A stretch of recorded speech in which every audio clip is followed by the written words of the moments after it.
भगवती मानव कल्याण संघटनच्या वतीने नशामुक्त समाज निर्माण करण्याच्या उद्देशाने गोंदियात एक विशाल जनजागरण नशामुक्ती रॅलीचे आयोजन करण्यात आले असून जवळपास 5,000 लोकांनी या रॅलीत भगवती मानव कल्याण संघटनच्या केंद्रीय अध्यक्ष शक्ती स्वरूपा पूजा शुक्ला सोबतच केंद्रीय महासचिव श्री अजय अवस्थी हे देखील प्रामुख्याने उपस्थित असून दोघांनी रॅलीत सहभागी झालेल्या लोकांचा उत्साह वाढविला। सद्गुरुदेव परमहंस योगीराज श्री शक्तिपुत्र महाराज यांच्या वतीने संचलित 3 सूत्रीय बाबींचा अवलंब करीत नशामुक्त समाज तयार करण्यासाठी मार्गदर्शन करण्यात आले। केंद्रीय अध्यक्ष शक्ती स्वरूपा पूजा शुक्ला यांनी सांगितले की नशा हे फक्त व्यक्ती नाही तर संपूर्ण कुटुंबाला आणि समाजाला कमजोर करतो। आजची युवा पिढी नशा सोडून संस्कारयुक्त जीवन जगण्याचा प्रयत्न करेल तर भारत हा जगात सर्वात सशक्त राष्ट्र बनू शकतो। यावेळी उपस्थित नागरिकांनी नशा छोडो जीवन जोडो चा सामूहिक संकल्प घेत गोंदिया जिल्ह्याला देखील नशामुक्त जिल्हा बनविण्याचा संकल्प घेतला।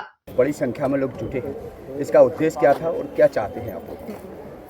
नशा मुक्ति जन जागरण पद यात्रा, जैसा कि नाम में ही समझ में आ रहा है कि यह यात्रा का उद्देश्य है समाज को नशा मुक्त करना। इस यात्रा के माध्यम से हमने जन जन तक यह आवाज़ पहुंचाई है कि हमें नशे मान से दूर रहना चाहिए, चरित्रमान जीवन जीना चाहिए। आज जैसा कि हम देख रहे हैं कि अपराध की जो मूल जड़ है उसमें नशा है। आज जगह जगह पे जो एक्सीडेंट हो रहे हैं, बलात्कार हो रहे हैं और मारपीट हो रही है, बहुत सारी ऐसी घटनाएँ, आपराधिक घटनाएँ हो रही हैं। उसके पीछे का कारण देखा जाए तो यही कहा जाता है कि वो व्यक्ति नशा किए हुए था इसलिए ऐसा हुआ।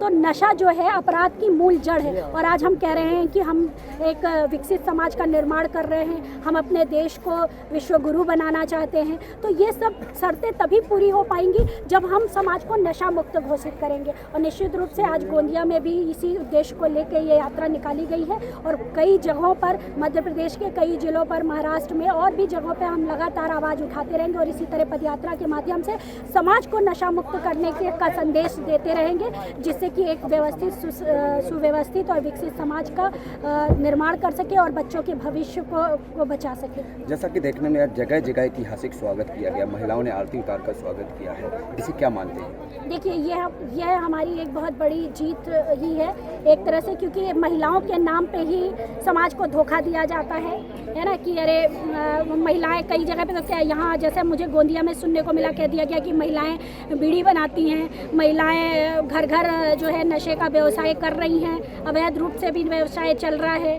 तो ये सब जो है समाज को भ्रमित करने की बातें हैं। आज आप देखिए 20,000 से अधिक लोग इस यात्रा में सम्मिलित थे और इसमें ज़्यादातर महिलाएं और बच्चे ही थी। और ये महिलाएं और बच्चे इस यात्रा में सम्मिलित होकर ये बता रही है कि हमारे नाम पर सिर्फ धोखा किया जा रहा है, हम चाहते ही नहीं है कि हमें इस तरह के किसी भी व्यवसाय में हमारा नाम जोड़ा जाए, क्योंकि हर महिला चाहती है कि हमारे बच्चे का भविष्य अच्छा हो। हर महिला चाहती है हमारा बच्चा अच्छा शिक्षा प्राप्त करे, अच्छा स्वास्थ्य प्राप्त करे। कोई भी नहीं चाहेगा कि हमारे बच्चे गलत रास्ते पर जाए। तो उनकी भी यही मांग है कि हमारे समाज को नशा मुक्त किया जाए। एक और सरकार नशा मुक्ति अभियान चलाती है, दूसरी ओर पूरे महाराष्ट्र में देखेंगे आप छोटे छोटे टप्पों में अवैध शराब की खेप बेची जा रही हैं, क्या कहना चाहेंगे?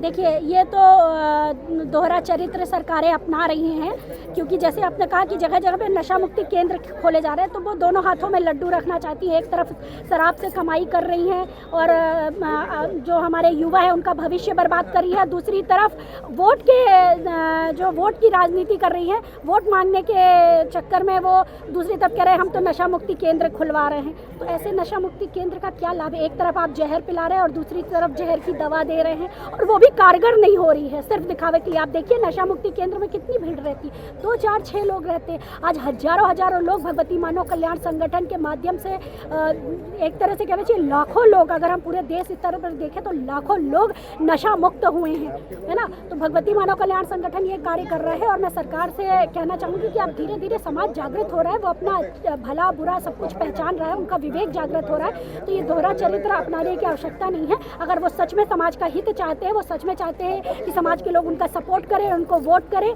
तो उनकी मांगों पर ध्यान दें। और उनकी एक ही मांग है कि हमारे क्षेत्र से नशा खत्म कर दिया जाए। नशा खत्म होते ही क्षेत्र से अपराध भी खत्म होना शुरू हो जाएगा। संगठन नशा मुक्ति जन जागरण पदयात्रा निकाल रही है, लगातार पूरे महाराष्ट्र की सरकार को चेतावनी दे रही है।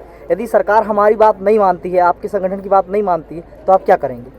देखिए, हम तो आवाज़ उठाते रहेंगे और हम सिर्फ ना कि केवल हम आवाज़ उठा रहे हैं, हमारे भगवती मानव कल्याण संगठन के कार्यकर्ता परमहंस योगीराज श्री शक्तिपुत्र जी गुरुदेव जी महाराज के निर्देशन में और माता आदिशक्ति जगत जननी जगदम्बा की कृपा लेते हुए घर घर लोगों के जा रहे हैं और लोगों को नशा मुक्त कर रहे हैं। अगर वो नशा मुक्त कर देते हैं घोषित, तो निश्चित रूप से इतने बड़े समाज का उनको सपोर्ट प्राप्त होगा। लेकिन अगर वो नहीं करते हैं तो हमारे कार्यकर्ता तो घर घर जाके लोगों की नशे की आदत को छुड़वा ही रहे हैं। और एक दिन मैं ये नशा का व्यवसाय करने वाले व्यापारियों से कहना चाहती हूँ कि अगर वो अपने बच्चों का अच्छा भविष्य चाहते हैं तो वह ये नशे का व्यापार छोड़ दें, क्योंकि एक दिन एक एक व्यक्ति नशा छोड़ चुका होगा और उनका व्यवसाय बर्बाद हो चुका होगा और फिर सरकारें भी कुछ नहीं कर पाएंगी। तोड़फोड़ हमारा उद्देश्य कभी नहीं रहता है। हो सकता है जगह जगह पे महिलाएं, बहुत से ऐसे संगठन हैं जो नशे की दुकानें तोड़ रही हैं, उनका अपना आक्रोश है, लेकिन हम एक सत्य के मार्ग को लेकर चल रहे हैं और आवाज़ भी उठा रहे हैं और साथ में लोगों को नशा मुक्त भी कर रहे हैं। और निश्चित रूप से एक दिन गोंदिया में भी जो यात्रा निकाली गई, इसका रिजल्ट यही होगा कि समाज का हर व्यक्ती नशा मुक्त होकर रहेगा। दिवसभरातील घडामोडींचा आढावा घेण्यासाठी पाहत रहा N24